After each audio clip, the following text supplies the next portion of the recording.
Yeah, that's what I was going to say. Are you going to keep instruction? Yeah. Yeah, keep that going. Yapping. Yeah, because what they want you to think is the word picture they gave you. They've got a test in 10 days' time, or they've got an assessment, and they really do want this company car. Yeah.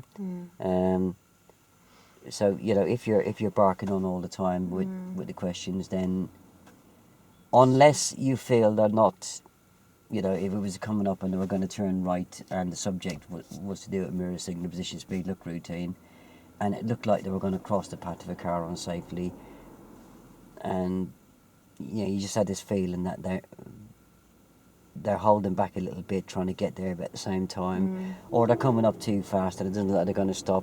Are you going to go in front of that car or after that car? And it's the SE that's put you in that position. He's forced you to ask that question by the way he was driving, yeah. Right.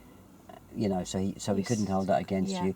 But if he's approaching as normal, and you have actually covered the subject already, and you passed it back to him, just back off a little bit and just let him drive. Yeah, and then he'll think, well, yeah, she's leaving me alone because she knows I've got my tests, yeah, and she's covered every aspect of the subject. She's asked me all questions. She's been proactive. She's, you can't stop them making errors. Yeah, you can be as proactive as you like. If they want to make an error to test you, they will make the error. Yeah. Yeah. Yeah. But that was absolutely brilliant, and now your confidence should be going up a little bit, and you should be thinking, well. Yeah, I came down to Harpen this morning. I had a good old bloody whinge, yeah.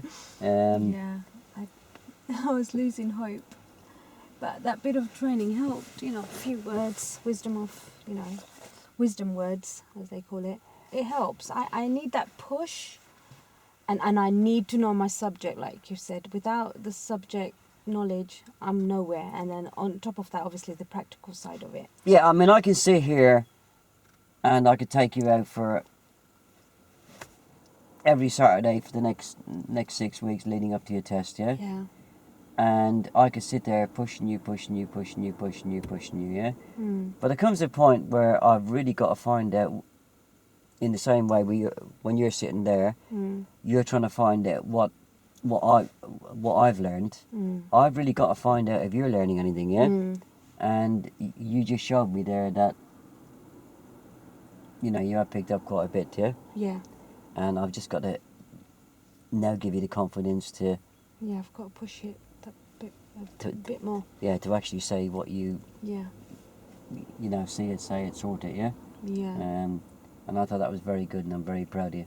Oh, thank you. Yeah? Oh, thank you. That was a difficult subject. That was a lot more difficult than the progress hesitancy normal road position yesterday, believe me, yeah? Okay. Yeah? And I think in a lot of cases that's probably more difficult than crossroads. Oh, okay. Yeah? Okay. Pedestrians can be a nightmare, yeah? Yeah. Yeah? Yeah. Because we're all pedestrians at some time of the day, aren't we? And I don't know about you, I'm the biggest nightmare when it comes to crossing the road. If there's a crossing there, I'll cross here, yeah? Yeah? Yeah. And I'll walk. Yeah, you get a lot of pedestrians. Unpredictable they are. And I'll run across the first half of the road where there's nobody coming, then I'll stroll across the front of the car that is coming, yeah? And we all do the same, and we think, oh, prat, yeah? Yeah, it's like as if the car, it's non-existent for them, isn't it, when we're driving cars? They don't take any notice of any cars, they cross wherever they feel like. Well, I don't know if you remember that advert used to be on the telly, where, when a person's outside a car, they're the nicest person in the world. When they get behind the wheel of a car, they turn into a little devil, yeah? They seem to think they've got this massive power behind them. And of course, when we get out of the car, we turn into this meek pedestrian who hasn't got two brain cells rubbed together, yeah? Yeah. And it's true. I'll give us a pause. Okay.